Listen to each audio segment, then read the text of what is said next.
All right. So first off, who am I? Who is Bryant? My name is Bryant Miller. I am with Maximum Realtor Partners. It's a brokerage in Atlanta. I have a few businesses under Maximum One. One of the main ones for my realtor business is Bryant Miller Realty Group. So I run and manage a realtor team, and I have a run and manage an investment team while still doing flips and buying homes myself. My educational background, I have an associate's degree in business and then a bachelor's degree in supply chain management. Not well, I am using both of them at the moment because I combine both of those to make my real estate business actually go and flourish. So I'm an expert in real estate negotiations.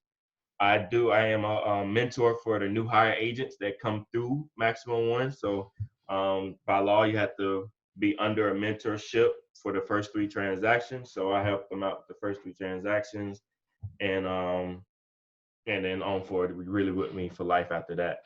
And then I help first-time investors close their first deal in order to build a full-time income in real estate. And then we'll talk a little bit more about that later as well. But for our special guest today, I have Mr. Michael Braswell, and this is just a little bit about everything that he does. He's man. First of all, I'm thankful that he's here. He took the time out of his busy schedule today to speak with us on this. But he is the money man. So a lot of times in real estate, for the houses that we use, we can't go through the traditional way because the houses are in distress typically. And so you have to have hard money, and we explain all that good stuff later. But pretty much he does unlimited funding. That's the name of his business. He does fix and flip funding, buy and hold funding, commercial funding, and he's also a real estate investor too. So he's actually practicing what he's preaching. And let me see if I can bring him out real quick. Mike, can you hear me? I can hear you. Awesome. So yeah, I definitely, let me see. Okay, got it. Well, so first off, thank you. I always like to show gratitude for beginning anything, and so I'm grateful that you've taken the time out of your busy schedule to talk with us on how to calculate hard money and actually get these deals funded and closed. So thank you so much for being with us today. Thank you for having me. I appreciate this opportunity you've given me to talk to the folks that are on this webinar. So I'm just here as a resource to help you guys along, to help you get started, answer any questions that you may have, to take the myths out of hard money. A lot of people have a lot of different perspectives on what hard money is. Most importantly, I'm going to show you how to use hard money to build wealth. That's what it's really about, using other people's money. So again, thank you, Bryant, for this opportunity, and I look forward to working with all of you. Indeed. All right, well, let's go ahead and get to work. And so first of all, how you even get into real estate and into the niche of lending money? I've been in real estate since 2005. I got my real estate license. I was working in corporate America, and I started looking at what was going on in Atlanta. Atlanta started gentrifying back then. A lot of the neighborhoods that we know now, Grant Park and Summerhill, Mechanicsville, and West End, places like that, I started to see them start to gentrify, right? Development started going on, started seeing more white folks moving in, and just things happening in the city. And I'm like, okay, I want to be a part of this. So I went and got my license. So I've had that for 15 years. But back in 2012, after the stock market crashed in 08, 09, I went back to corporate America. I worked at Chase for 5 years. And then I got into the mortgage side of the business at Chase. I did really well there.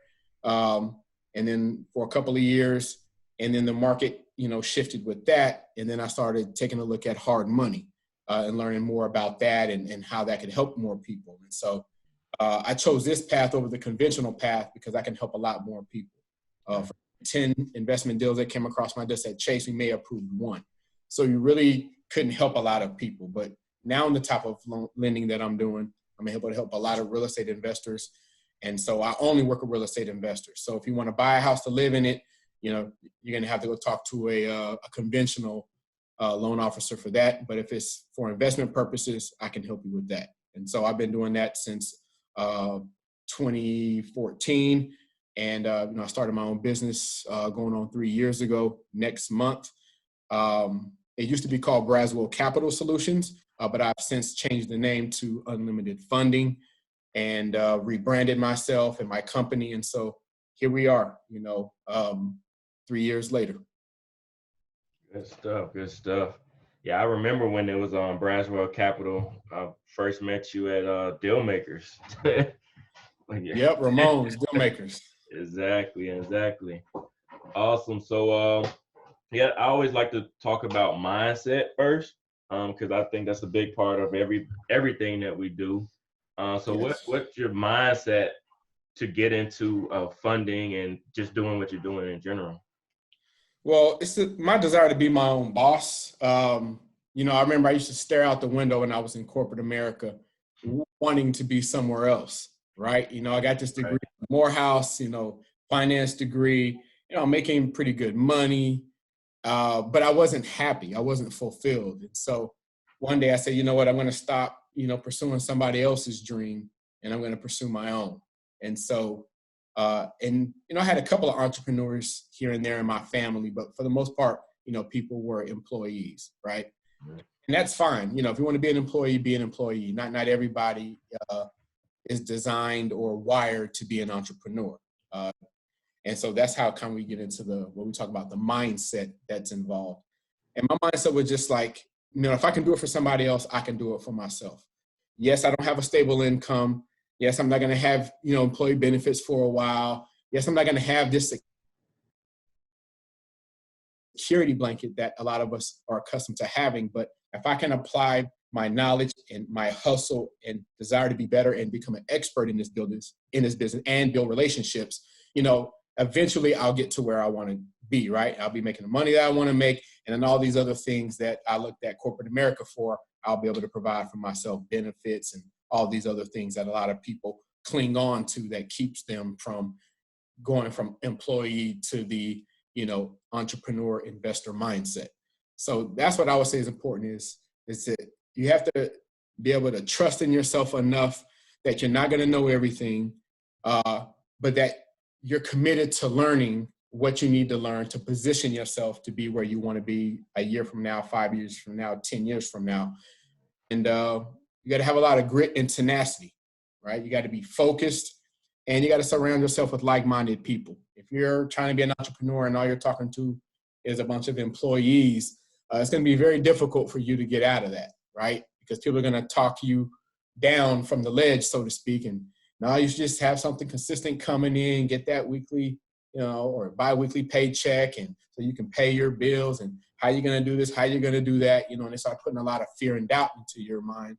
And, that kind of keeps you stagnant, and it keeps you where, ultimately you don't want to be. So I would just say that you got to be an independent thinker, and you got to have to trust yourself. And, the spiritual aspect got to come in. You got to trust God that if he gave you an idea, a vision, that, he's going to help you with that. Right. But we first got to take action. And then as we do that, I believe that the help and the resources that we're looking for will come. Good stuff. Like super powerful. So that's very important, the mindset and your why. So as far as like daily tasks, what does your day-to-day look like, or daily tasks for, hard money? Daily task is, first thing I get up and do is to follow up with my current customers, to keep the ball moving forward. Do I need documents? What do we need in order to kind of move these deals that I have in my pipeline forward? That's kind of the first thing that I do. And so I try to definitely time block, because I'm constantly in phone calls, texts, emails. I get all of these different external things that are going on during the course of the day. And so, when I first started, I was all over the place because I didn't have a lot of structure to my day. Or if I did have structure to it, I would allow, distractions would come in and it would take me off course, right? So now I've been focused on more time blocking now from 9 to 10 a.m. I'm going to check, voicemail messages. I'm going to check emails. I'm going to respond to them, from 10 to 12. I'm going to be, cold calling or doing my marketing or whatever it is to generate new business. from 12 to 1, I'm going to take lunch. From 1 to 2, I'm going to nurture my database, and just constantly between 1 to 2 hours blocking out my day so that I can be most effective. Right. Getting to the end of my day and feeling like I didn't get much accomplished because my time and attention was in 8 or 9 different places, and I'm trying to multitask and trying to satisfy everybody and be responsive to everybody. But in doing that, that can kind of get your business off course. And I think Bryant can probably attest to this, that, you had a certain plan or guidelines that you want to follow, but we all know things happen outside of our control, but it's staying focused on those things. So that's my thing now, is just a time block and make sure I know what I'm doing, when I'm supposed to be doing it, and just committing myself to that. Not taking every phone call that comes in, letting it go to voicemail, and then having a 1 hour time block where I'll respond to my voicemails and text messages and stuff like that. I don't always have to try to respond right then and right there. That's my biggest problem, is that I'm always trying to make sure that when people contact me within an hour, I'm responding to them, Right. important to me as a person. So I try to give that same energy, but oftentimes that's hard to do, when you're trying to run a business and you got a lot of things going on. Yeah. 100%. Like 100%.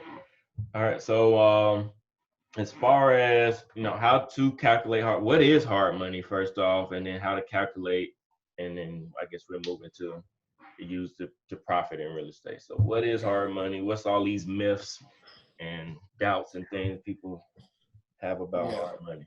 Yeah, a lot of people think hard money is, my cousin Vinny is going to come and throw you in the back of the trunk and take you out to the woods and cut off your thumbs if you don't pay this loan back, or something like this. Is something, mafia type of lending where, it's cutthroat and dirty, and, we make a loan that's impossible for you to get out of and stuff like that. That is not hard money at all. Hard money, simply put, is an asset-based loan that is secured by real estate. And the terms are typically no more than 2 years in duration.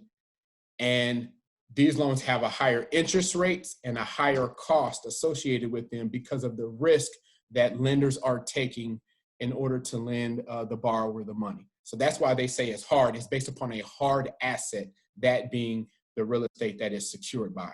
That's why it's called hard money.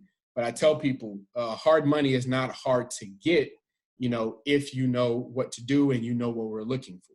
So a lot of times the conventional loans are harder to qualify for than hard money is to qualify for, because we're looking at very different things. Yep.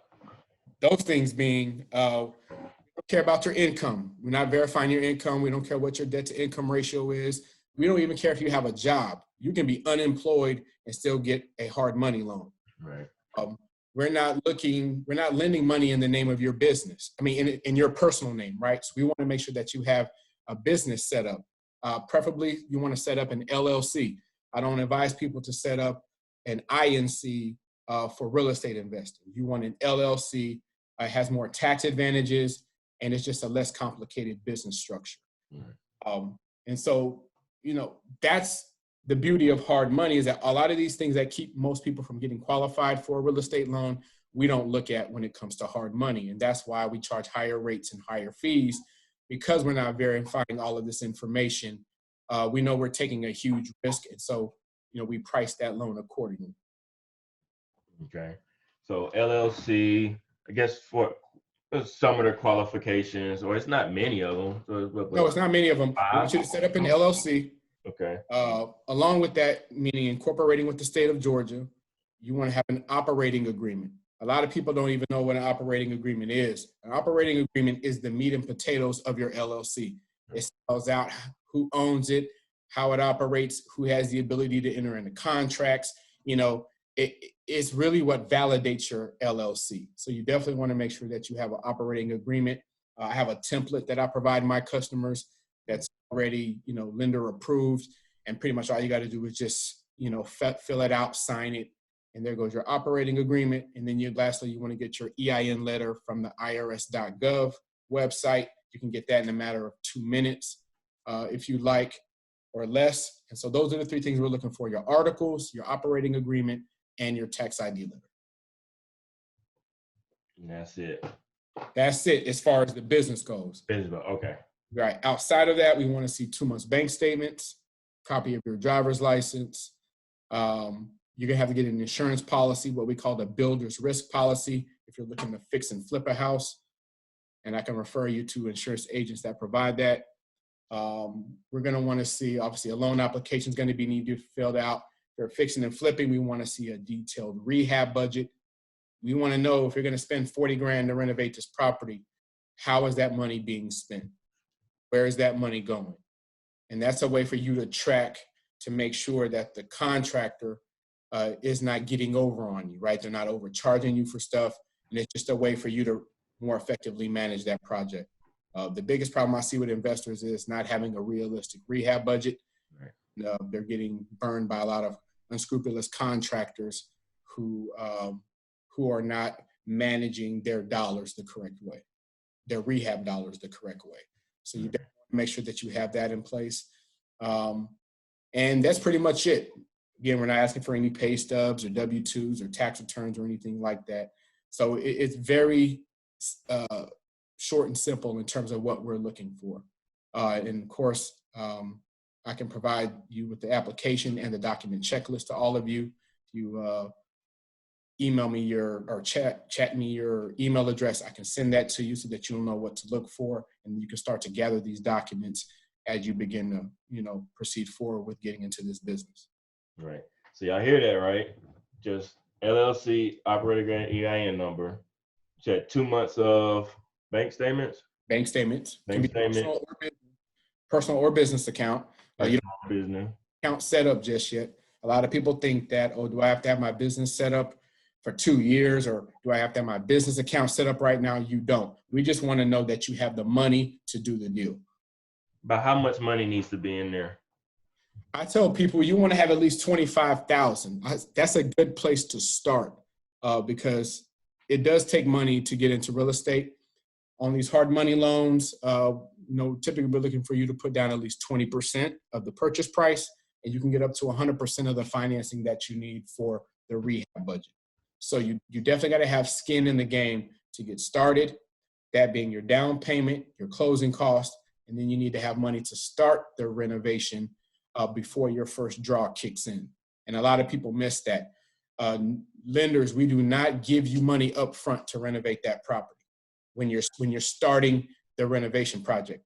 Meaning, if you got a $40,000 rehab budget and your contractor tells you we need $10,000 to start the first phase of this renovation, you have to float that $10,000 out of your own pocket first, and then you're going to request a draw. We're going to send an inspector out there, make sure the work is done, and then within 3 to 4 business days, we're going to wire you the $10,000 minus a $150 draw fee for the money that you requested. And we do it, what we call it, on a reimbursement basis. After the work is finished, that's when you'll get the money. We never give you money beforehand. Good stuff. Good to know. Good to know. Now, with that 25K, does it have to be yours? Can you leverage it with somebody else, or have a partner or family friend or somebody that has that money? Or does it have Yes.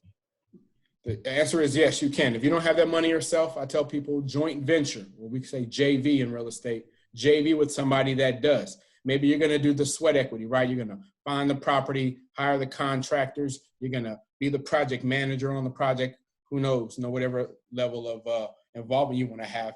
And then this person who has the money, you're going to partner with them. If you're going to use somebody else's money, that person has to be a part of your LLC. That's what we require. If they have a vested interest in the project, i.e. giving you the money to do this deal, they have to be on that operating agreement as a member of that LLC. So that's important to keep in mind. You can't just take money from somebody and we use it and they're not a part of the LLC that's ultimately borrowing the money.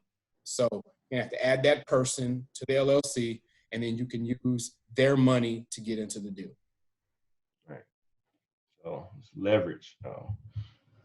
Got to get creative. If you don't have the money, find somebody that does and partner with them. But don't let not having money stop you from getting into real estate. Right. Exactly. And so that was, and then driver's license, builder's permit, and then rehab budget. So you need to Yes. get started. So you need to get started for the fix and flip. Good stuff. So now with the fix and flip, I guess, can you run down like the process of how, I guess, a transaction would go? Okay. Yeah. First thing I want to do is to give everybody this equation. It's what we call the MAO equation, MAO, maximum allowable offer. This equation determines how much you should pay for a flip. Do not go over this number. This is your benchmark when you're doing your due diligence on a property to determine how much you should pay for it, given what you think it will be worth after you renovate it, and once you've gotten with a contractor or two to determine how much money you're going to need to renovate it. Okay, so the MAO equation is after repair value, or what we call ARV, times 70% minus the rehab budget. So it's very simple. You're going to do your due diligence to calculate what you think the ARV is, which means you're going to look at least 3 comparable sold properties, preferably that have sold within the last year, as close to that property as possible, within a mile. Okay. In the city of Atlanta, it's a bit different because the values can change drastically from neighborhood to neighborhood, street to street. So it's a little bit different methodology inside the city of Atlanta.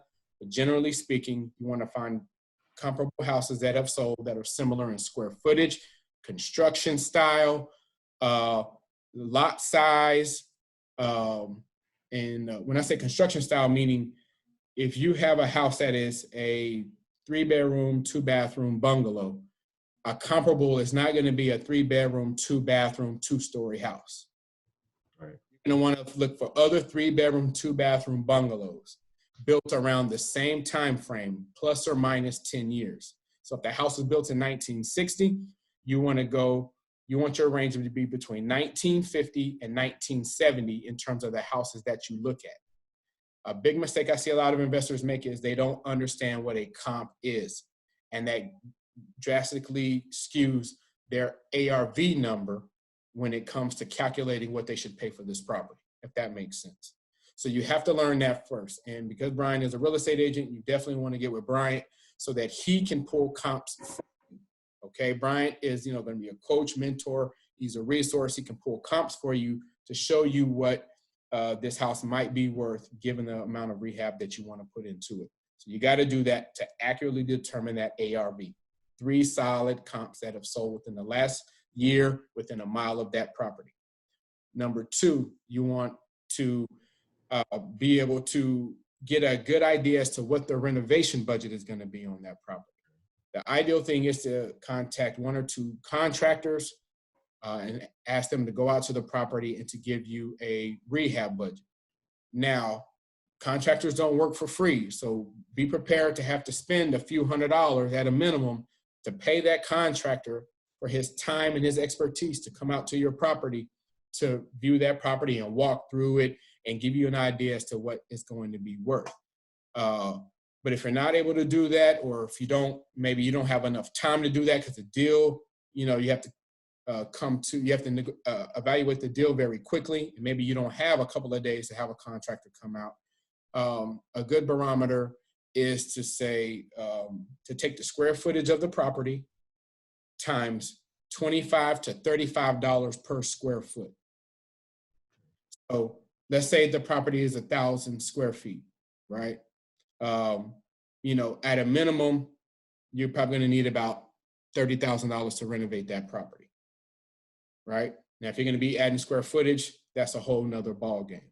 So a good barometer to use to quickly try to calculate rehab budget is $30 per square foot.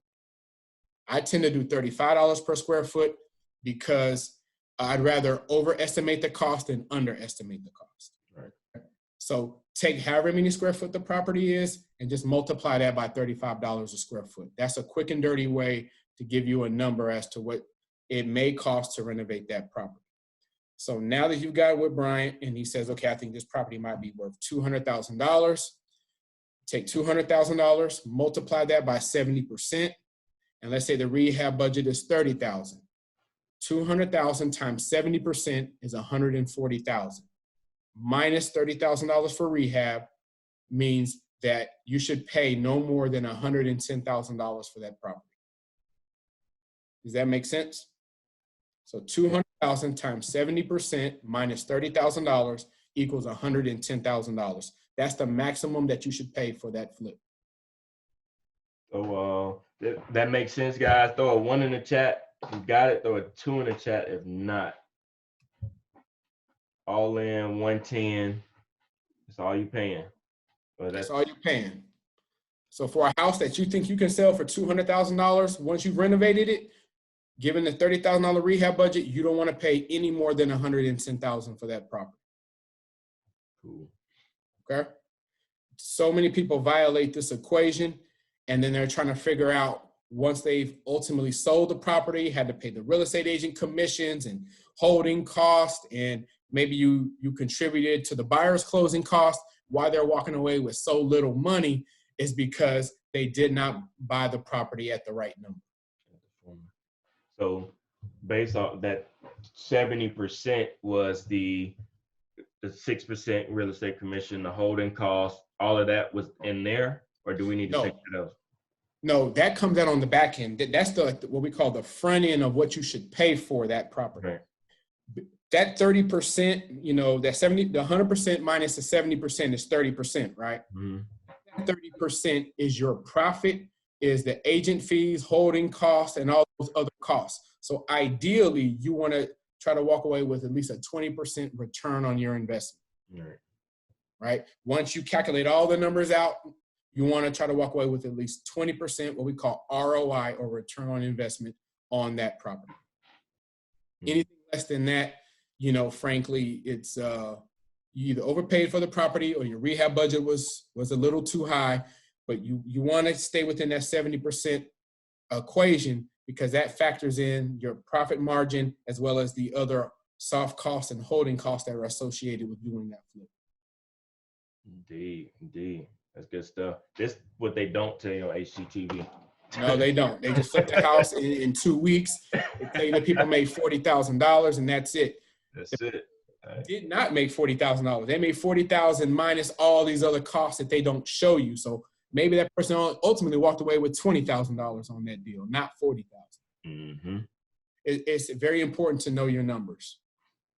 Now, if you said, now if it doesn't meet that formula, will y'all even fund it? We will fund it, but you're going to have to bring more money to the table. Your down payment is going to have to be greater, because somebody has to make up for that difference, right? We're only going to lend up to 70% of the after repair value. And so, if you overpay for that property, that means on the back end, you're going to have to come with more money to close that deal. Yeah. And nobody wants to do that, right? Nobody wants to bring more money to the closing table. They want to bring less. So I tell people, stay to this equation, and that prevents you in 95% of the cases from having to bring additional funds to the table. Indeed. Good stuff. So we got through the funding, we made the offer. So yeah, that's where you're at. So I guess we moved into like the draws now as we start in the renovations and things are closing. Right. So let's start from here. Once you close on the property, right? You close on it, now you own it. Now day one starts. We're giving you 12 months to renovate that property and to get out of it. Okay? So you got 12 months time frame. The moment that you close on that property, you need to be having the contractor go out there. You want to start demo and all those different things. And then after you've given that contractor money to start that rehab, once that portion of the work has been done, then you're going to request a draw from us. I tell people, request a draw typically about 2 days before the work is actually completed, because it's going to take typically 2 days for the home inspector to come out there, okay? So if I'm 2 days away from finishing this first phase of work, I am submitting my draw request to the lender so that we can start the process of having a home inspector pick up the job and come out to the property to inspect the work that has been done, okay? And then once you've gotten your money to do the rehab for that part of the draw, you're essentially gonna wanna take that money and roll it right into the next phase of the project. So if you start off with $10,000, you're gonna wanna structure it to where you continue to roll that $10,000 or whatever you start the rehab budget in, you can just continue to roll it through the project, okay? So if ultimately your budget is $40,000, you're gonna take that first $10,000 and you're going to recycle that $10,000 until you've spent $40,000 rehab on the property. Does that make sense? Otherwise, you're gonna have to come out with even more money out of your pocket to give to that contractor based upon the scope of work that he's doing, right? So if you start off with $10,000 in phase one, try to schedule it to where phase two is $10,000, phase three is $10,000, and phase four is $10,000. So you can just keep that 10 grand floating through that project until you're able to get the work done. And then once you get the work done, right, we're gonna give you that last $10,000 rehab once the work is completed. That's when you'll ultimately get your $10,000 back, is once you've completed 100% of the renovation. Right. Makes sense, y'all. Throw some ones up if it makes sense, throw a two up if not. Makes sense. Budgeting, you gotta be good at budgeting. Yeah, project management is key. A lot of people get burned. I've even made this mistake in the past. So you definitely have to manage that budget to a T, right? That contractor, they don't care. It's not their money, right? Right. So you definitely got to make sure you manage your budget to a T, that you don't have cost overruns and different things like that that are going to, impair your ability to get that project done on time and within whatever budget that you have determined up front. Because if you happen to run out of money, guess whose pocket that money is coming out of? Yep.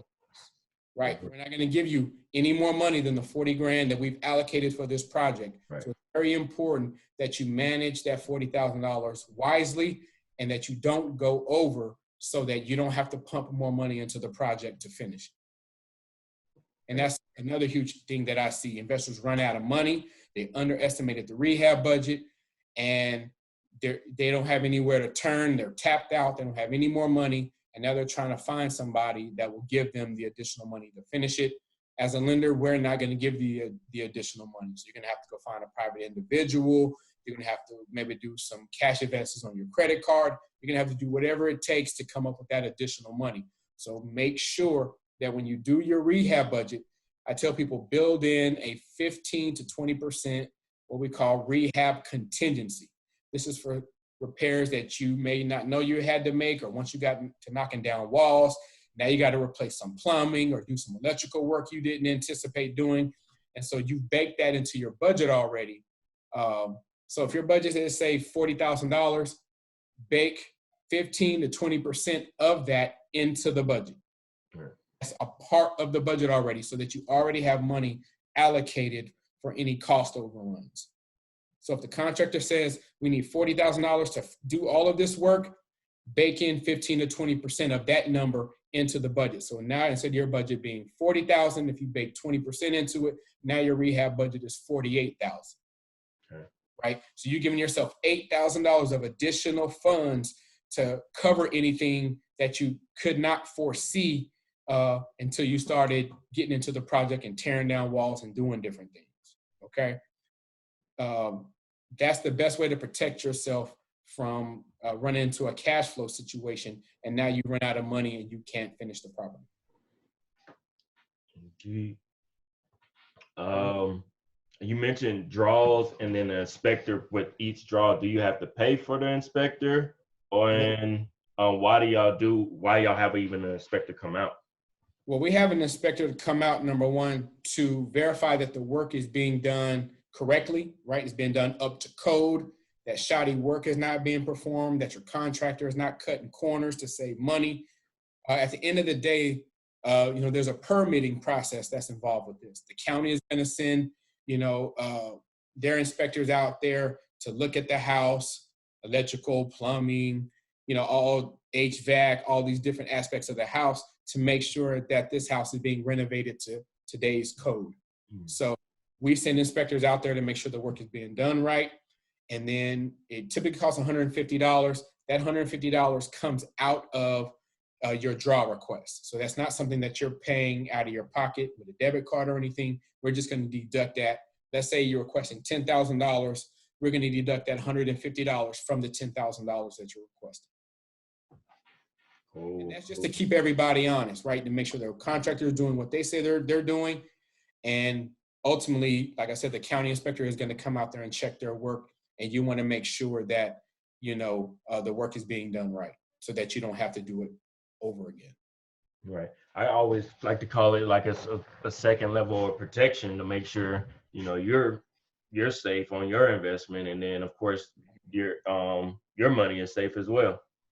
Exactly. I tell people you want to have as many eyes as possible looking at this project to help you, right? Because unless you have deep construction experience, or somebody that you're working with that understands how to evaluate what that contractor is doing to know whether it's right or wrong, our inspector is ultimately protecting our interest as the lender to make sure that we're not funding, a shoddy project.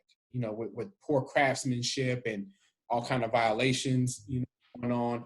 If that house doesn't pass the various permitting processes, it's not going to get approved by the county for somebody to be able to move into it. And so ultimately, if the work is not being done right, that's going to prevent you from being able to sell that property to the end buyer. Exactly, because they will find it when they get that home inspection. They're gonna tear through it. Right. You want to know as you're going along, is this work being done right? Is it being done to code so that you can rest assured that once you sell it, that you've done what you needed to do and you can move on without having any liability associated with it. Okay, good stuff. So now we passed the draws. What's our next step? Next step is to, get that work done as quickly as possible. Time is of the essence. Again, we give you 12 months to do it, but the longer you're in that property, the more money it costs you because you're having to make your interest-only payments, right? Say we close today, your first monthly payment is going to be due on July 1st, right? So you want to be hitting the ground running right after you close on that property to get your contractors out there, to get all the people that are in place so that you can move along and get the work done as efficiently, as quickly as possible so you can get that property on the market and get it sold. Only thing we're going to do once you close is just send an inspector out there to make sure the work is being done. We're going to reimburse you for the work. And then once you get it on the market, we're going to want to get our hard money loan repaid back. You take your profit, you're going to have to pay your agents and everybody associated with it.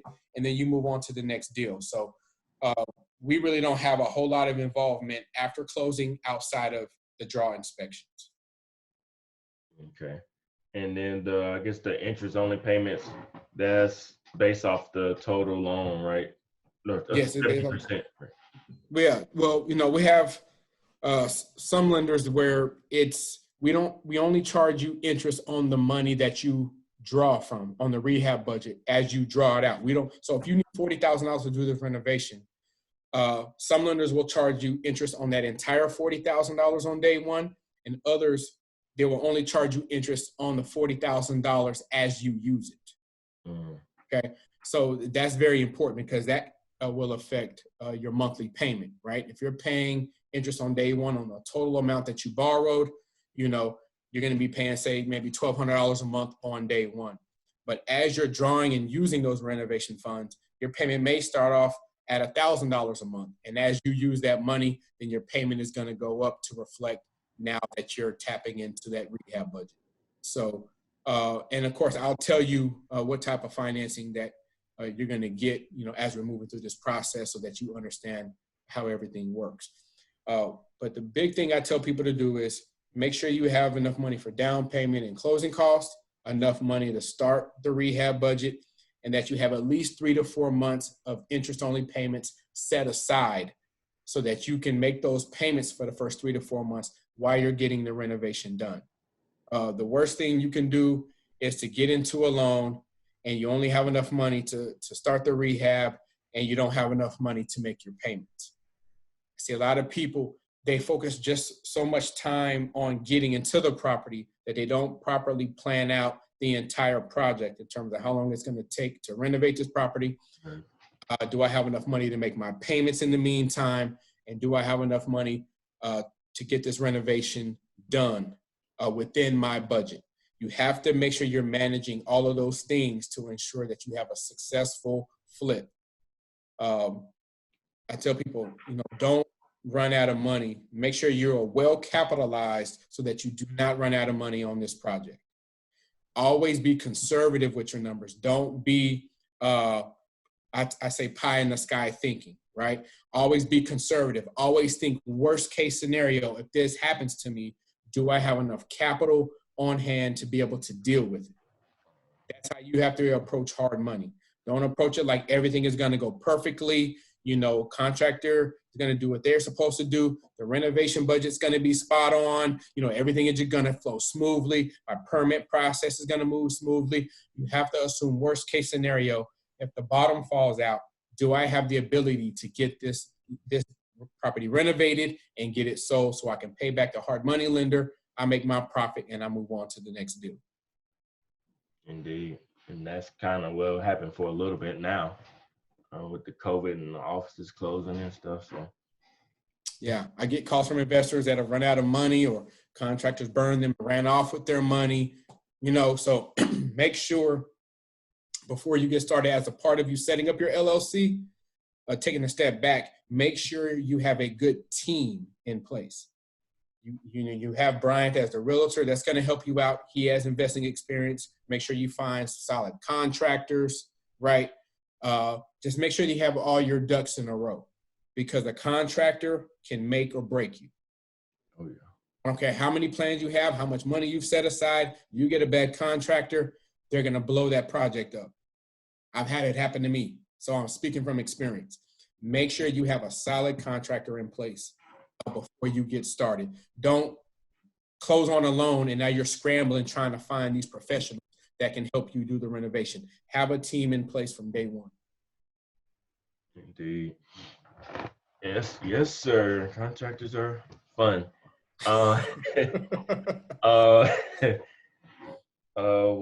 We mentioned down payment and closing costs.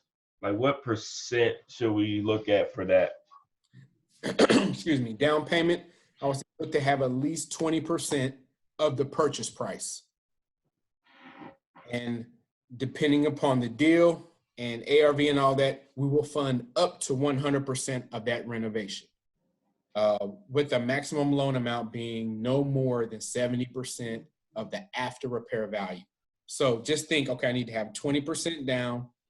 I need to have another 3 to 4% for closing costs.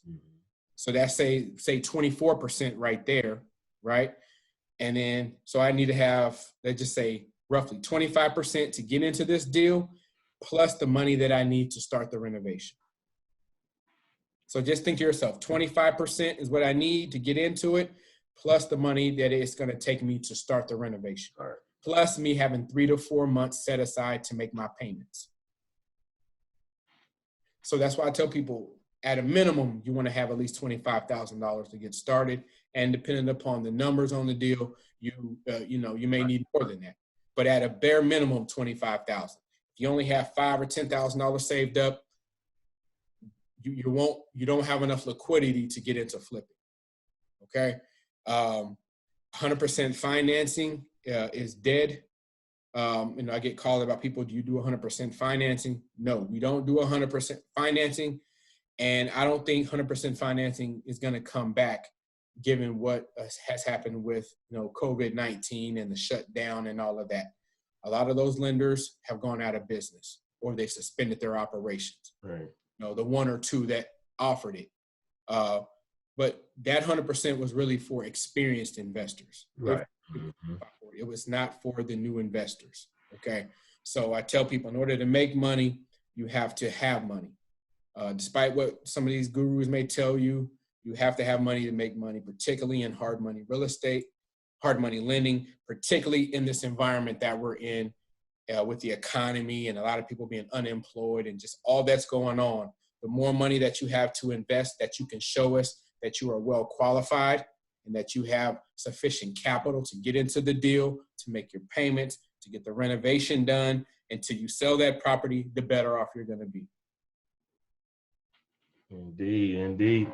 I don't think, well, did we miss anything on that process? Closing, get your money back. Yeah, we should be good on that.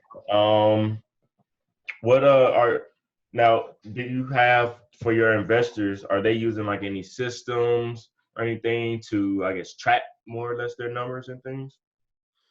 Well, I just say, in terms of tracking your numbers, right? I have a rehab budget template that I use, and I just tell them, break down whatever your rehab budget is, break that down into phases, and then break those phases down into line item, what you're going to be doing for that phase and how much it's going to cost you. So you want to be able to manage to the penny what is being done in each phase, what it costs, to make sure that you're not overspending anywhere. Right. All right. Manage that budget to the T. I see a lot of people, they don't do that. They feel like a $40,000 money, but when it comes to fixing and flipping, that $40,000 can go very quickly. Very. Okay. So you got to manage every aspect, every line item of that budget. The contractor tells you it's going to be $7,500 for this kitchen. You want a detailed breakdown. Where is my money going in this $7,500? $2,000 for appliances, $2,500 for granite countertops, $3,500 for cabinets. You want to know exactly where your money is going. And that's how you prevent from overspending and from getting burned by contractors, because again, they're trying to make as much money on that project as possible. And your job is to renovate that property for as little money as possible. So there's naturally you're opposed, right? You have different perspectives on how that money should be spent. But if you don't know exactly where that money is going in that rehab budget, I can guarantee you're going to blow your rehab budget. Oh, yeah. So mind your rehab budget to the T, and don't let anybody talk you out of it. Don't let anybody try to dissuade you. Make sure you know exactly how your money is being spent. I cannot stress that enough. Yep. And that tracking system definitely helps. Like, yes. So ask that contractor to take that budget and break it down into phases for you. Mm-hmm. How money going to be spent in each phase of work, and how much is each line item in that phase going to cost me? That's what you want to know, so that you can hold them accountable. Without that level of detail, you cannot hold that contractor accountable for how your money is being spent. Yes. Ooh. Like you heard Brian say, ooh, because he's learned the hard way, as I have, about the importance of managing that rehab budget to the T. Yeah, and the most important thing of part of the flip is managing that rehab budget and managing that contractor to that rehab budget. Yeah, that's where your profit is. That's where you make money or lose money, right there. Period. You go $25,000, $30,000 over your rehab budget. That's your profit right there. You may be lucky to break even on this project after all this work and stress and heartache that you've gone through. I see people walk away with zero money made on the deal. And that's a terrible feeling. Be that investor, okay? Yes. Make sure you know where your money is being spent, and make sure you have a great team in place to help you execute. Let's see, we got one that came in. Can you go over again how much of your own money should you bring to the table just to start the renovation? Just the renovation, not for 20% down payment and closing costs and loan fees. Good measuring stick is 25% of the rehab budget to start. So if your rehab budget is, say, $40,000, you want to have $10,000 outside of your 20% down payment and closing costs and loan fees. You want to have 25% of that rehab budget to start. 25. 25. Okay, got it. So the system to use, we kind of talked about how to manage that system as well with that. Was it? No, I don't think we even need to So, how to leverage and scale and do like multiple projects. I tell people just get the first deal done. Don't even think about scaling and all of that. Focus on one deal at a time, learning everything that you need to learn because you're going to learn a lot after that first project. Uh, you know, and once you have a chance to what I call debrief after you've, renovated the property and got it sold, to sit down, to think about the pros and cons, the good bads, what happened and what you can do differently on your next project so that it can run smoother, right? And when you can identify the various areas that need improvement and coming up with a way to manage those processes, then you can start thinking about, okay, how can I scale up and be able to do multiple projects at once? I would say right now in this market, just think one deal at a time. Don't get ahead of yourself by trying to do 2 and 3 flips simultaneously. That's just a bad idea right now. There's way too much uncertainty out here with this economy and what it's going to look like in the next 3 months, 6 months, a year. So just take it property by property. Indeed, indeed. Let's see what happens if your property doesn't sell for whatever unfortunate reason? Can you talk about the consequences? If your property doesn't sell for whatever reason, you can look at refinancing it into a long-term rental loan and becoming a landlord and holding on to that property until you're able to sell it. That's what I would do. If you can't sell it for whatever you want, first of all, let me step back and say this. Let's say your homework has said that you can sell the house for $200,000, right? And let's say the house sits on the market for 30 days, very little activity. You're going to need to drop that price down. Maybe you got to drop it down to 195, 190, whatever it is, right? You're going to kind of go back to the drawing board, see what's currently selling, what the days on market are, and then price the property accordingly. Let's say 60 days, 90 days in, you drop the price from 200 to 180, still not able to sell it. That's when we're going to talk about, okay, doing a refinance, pay off the short-term loan, get you a long-term rental loan now. That's going to be another option for you. Another option for you, I've seen more investors do this, is you turn that property into a vacation rental. Yep. Airbnb it, right? Because at the end of the day, what you're trying to do is to find somebody else to cover that mortgage payment in the meantime, while you have it on the market to try to sell it. But understand that coming along with that vacation rental, you're opening up yourself to somebody damaging your property, right? Where you're having to spend additional money maybe to get it fixed so that you can sell it to the ultimate buyer. Or maybe you're going to have to try to sell it and break even. Maybe you have to try to sell it to another investor. I've seen, newer investors that have gotten stuck on these properties, turn around and post it on social media or go into a RIA meeting and just trying to sell it to a more experienced investor with deeper pockets and just break even. What I tell people to do is do whatever you can to prevent from having to give that property back to the lender. Exhaust all of those possibilities before you get to the point where you're like, I've tried to sell it, I've tried to, Airbnb it, or I've tried to refinance it and couldn't, or, try to do this and that and the third. Try to exhaust any possibility of selling that house before you come to the lender. Because we're going to do one of two things. Either we're going to refinance the property, but we're only going to refinance it if you up until that year, right? You have a year. So after a year, if you're still in the house and haven't sold it, we're going to look at maybe refinancing it for you, and what you're going to have to pay additional. Or we're going to say, you know what, we don't think that you have the ability to execute and get this house sold. And at which point we have the ability to, initiate the process of foreclosure where we're taking the house back from you. So your primary strategy should be to fix and flip. Secondary strategy should be to try to rent it out. Maybe third strategy is to try to sell it and break even to another investor. But by all means, the option of last resort should be us taking that property back. We don't want that house. We want to sell it and pay that loan off. Okay. So We just want to see that you're doing whatever is necessary to prevent us having to step in and take that property back from you. So, but that's something you can get with Bryant with. So to discuss strategy. But I would say this, if you focus on the first-time home buyer market, my first-time home buyer, I mean under $250,000 ARV, there's still a huge pool of first-time home buyers out here. Interest rates are still really low in the 3% range. And so you shouldn't have a problem selling your property to a first-time home buyer.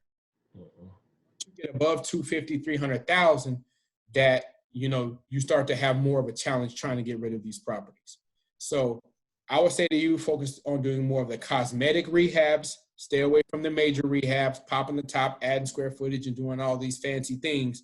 Focus on a property you can get in and out of in a short amount of time, just doing cosmetic renovations that you can then ultimately sell to a first-time home buyer. That's what I would do. You shouldn't have a problem trying to sell a house right now, given the interest rates. And of course, there are a lot of people who are unemployed, but there are a lot of people who are still gainfully employed as well. But as long as you're putting a good product on the market, you should have no problem trying to sell that house. It's the investors that cut corners and do shoddy work and don't do what they need to do to the property to sell it that tend to have the most problem trying to get out of that property. That was good. Do quality work. And you should have no problem selling that house. You do good work. Indeed. Well, were there any other questions that came to mind? Comments, concerns? I had one that popped up and then left. Cool. Is it I guess that's it. All the that's the process. That's the process. I tell people, incorporate your business, and marshal your resources, right? Sit down and be like, okay, how much money do I have? How much money do I need? Can I JV with somebody? Whatever it is that you got to do, set yourself up so that you can get into fixing and flipping this year. Don't let what's going on in the economy deter you. Focus on the first-time home buyer market. Keep your renovation as least complicated as possible, and just make sure that you're ready. You have Bryant, who's you're working with. You have me as a lending resource. I can answer questions for you. So between the two of us, we'll help you as much as we can to make sure that your first flip and the future ones are successful. So you're not out here on an island by yourself.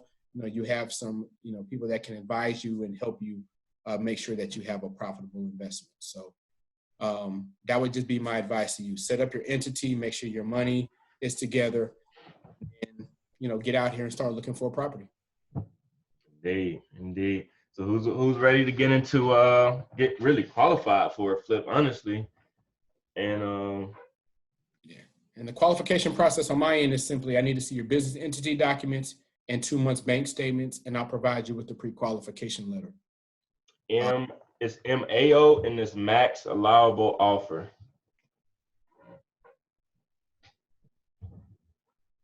Got it. What does MAO stand for? MAYO. Yeah. MAO, maximum allowable offer. Or the most I should pay for this house. Think of it as that. Yeah. This is the most that I should pay for this property, not a penny over. And if you can get the property lower below that number, walk away and find a property where the numbers work. Right. I see a lot of people, they start looking for houses, they get frustrated. A month or two has passed, they still don't have anything under contract, and then they start, getting desperate, and then they start, I can pay a little bit more for this house. I just need to get something under contract. And I tell people, no deal is better than a bad deal. Yeah.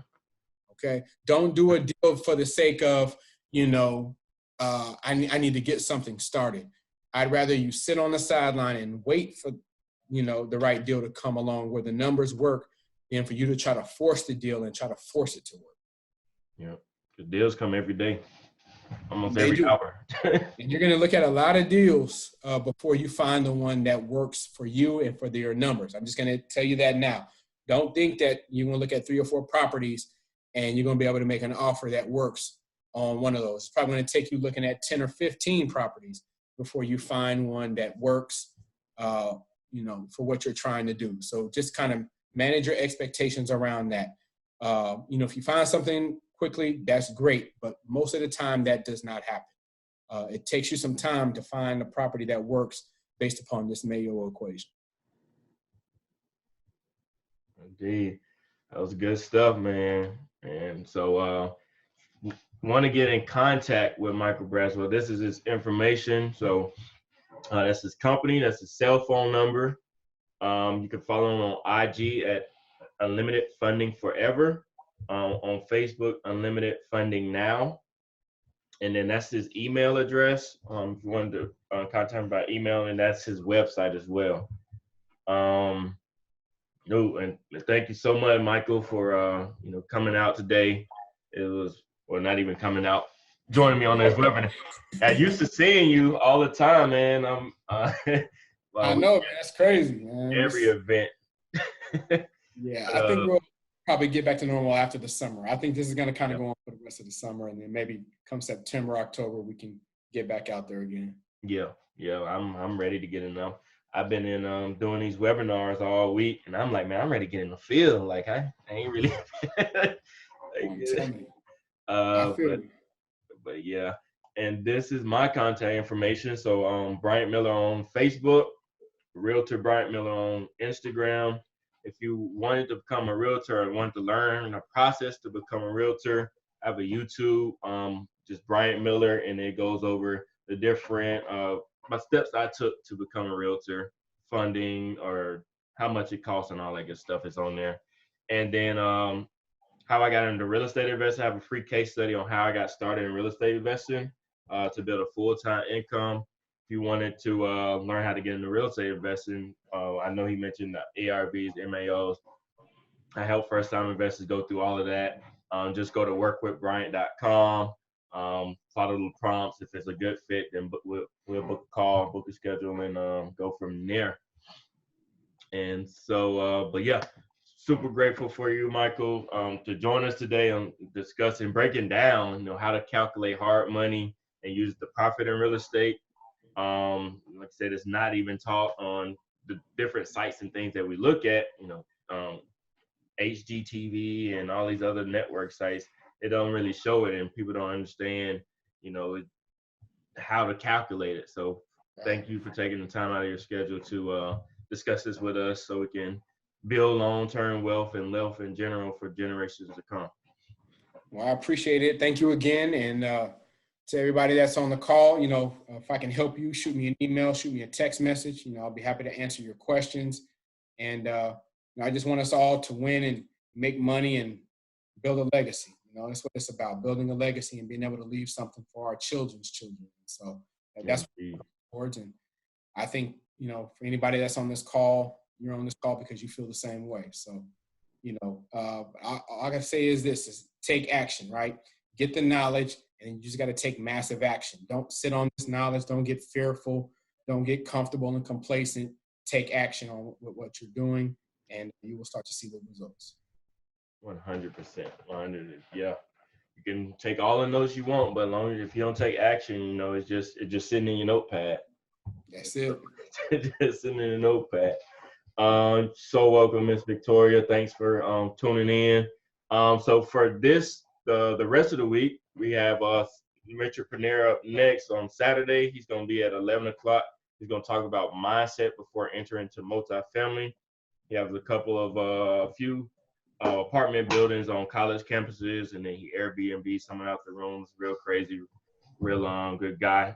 Also Saturday, it's not on here, but I have a first-time homebuyer seminar Saturday at 12 o'clock as well. I'm going to go over how to enter into a house the traditional route.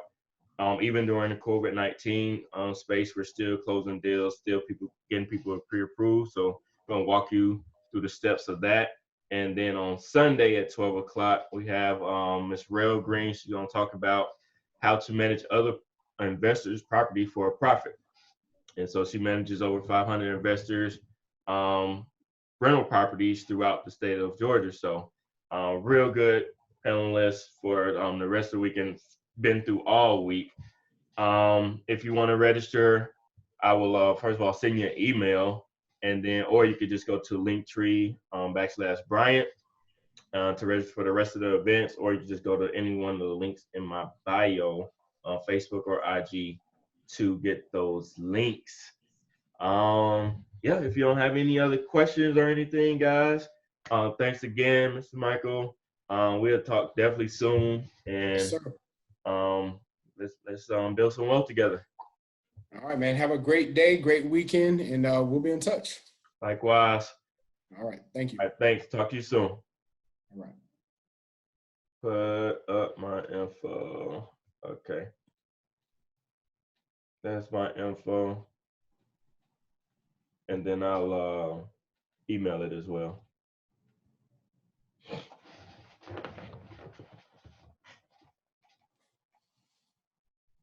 Got it.